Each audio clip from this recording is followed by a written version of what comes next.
Ladies and gentlemen, tomato farming way more profitable if you handle it like a business. How can you handle it like a business? You handle it like a business by tracking each and everything.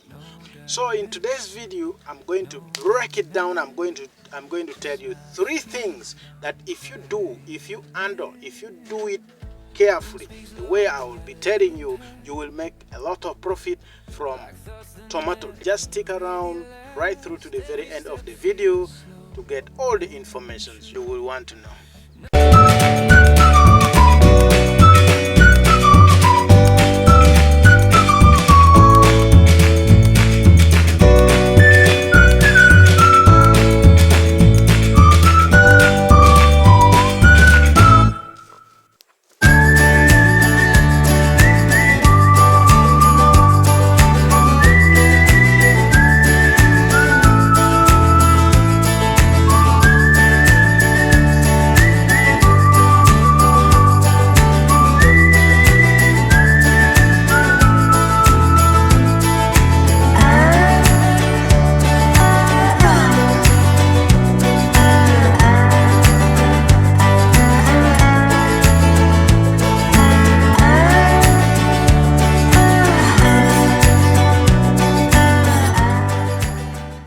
So ladies and gentlemen, welcome back to this channel once again. If you're still new to this channel, this is Go Mixed Farm, and me, Billy Benadero, who is very passionate about farming. In this channel, we talk about farming in general, and most especially in this farm, since it is a mixed farm, I'm handling mostly 3 things. The first one is piggery. Being piggery, I'm doing tomatoes, passion fruits, and some other small food items or food.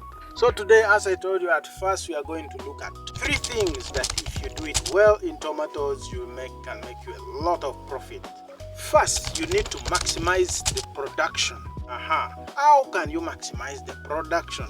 You have to make sure you produce as much as possible the numbers of tomato fruits that you will be harvesting from your garden, from a small piece of land that you have, by doing some 1, 2, or 3 things.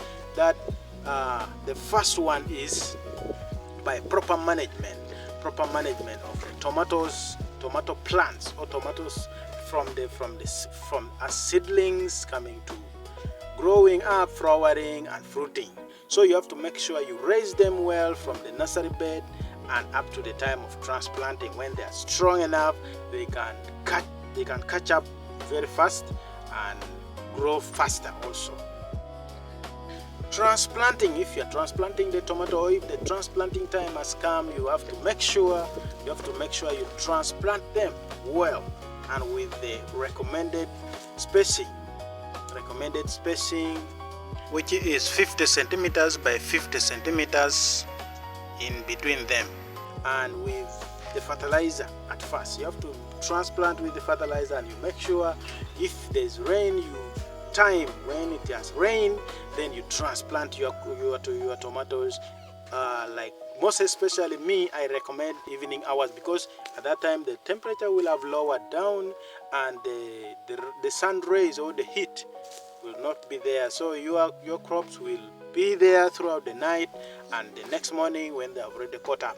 So you have to transplant them late in the evening, and with the fertilizer, that is a diammonium phosphate or DAP fertilizer for transplanting. After transplanting, you have to make sure you do consecutive watering or sprinkling of water. You have to water them so that they catch up very fast, and then they will not lose energy. So you have to make sure you transplant and they catch up well when they are strong enough. Now, after transplanting, we've transplanted them well, you have to make sure when you're spraying with the fungicide or insecticides, to help in stopping, killing or destroying other pests that may come and attack our tomatoes, or the disease that always come and attack, like the tomato wilt, the early blight, the late blight, and things like that. So you have to make sure you manage them by consistently spraying them consistently spraying them after every 7 days or after every 14 days. So that was the first point, maximizing the production. The second is cutting input costs. Cutting the costs. You have to make sure you don't spend a lot of money, even if you are spending, but you have to make sure you minimize as much as possible to make sure you maximize the profit at the end of it. You get much profit at the end of it, because the more you spend, the more you will lose the profit also at the end of the production. So how can you cut costs of production? First, you have to make sure you are present yourself. Most of the things you are doing yourself. That one, you cut costs on labor instead of somebody coming to do for you. If the farm is small, unless it is big, very big, but if it is small that you can manage like a half an acre or quarter or things like that, because I know tomatoes can be produced in really very small piece of land, you can cut that cost by doing them yourself. Use available material nearby as much as possible. If there's some free or very cheap materials like the staking materials, me personally, I just use a stick, like I used up cassava stems. I go to a nearby farm after uprooting the cassava, so the stems will become useless. I pick the stem, I use it as staking material for me. It is free and available here. So what is available there, use it as much as possible to cut costs of production so that you can maximize the profit at the end of it. Don't use a lot of fungicide or insecticide or fertilizer, things like that. When you are still new, you can try to make sure you do everything perfect.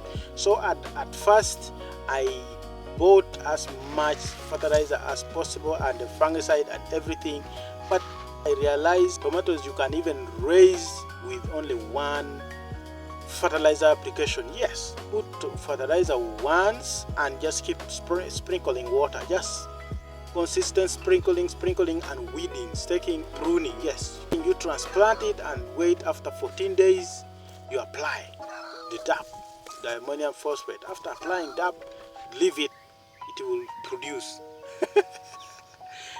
We are cutting costs. We are trying to cut costs as much as possible to make sure we maximize the production and maximize the profit. So that was the second point of minimizing the input cost. Third one is maximizing the profit. You have to make sure you look at the high price market as much as possible. Jump over the middlemen. Never you pass through the middlemen that always come to look for the tomatoes from your home and things like that, looking for them in the village, and they go and sell it. They make a lot of money, yet they did nothing. Cut them off, jump over them, and move straight to the customers, to the final consumers if possible. That one to maximize the profit, so that you can sell it at a retail price.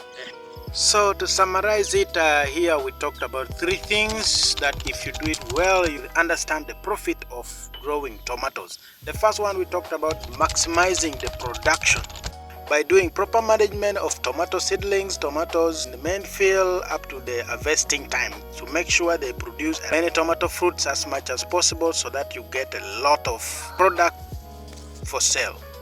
The second point, we talked about cutting as much as possible the cost of production so that you can reduce your expenses on the farm and maximize the profit at the end of the harvest by using the cheap available material as much as possible, or some free available materials as much as possible in case they are there.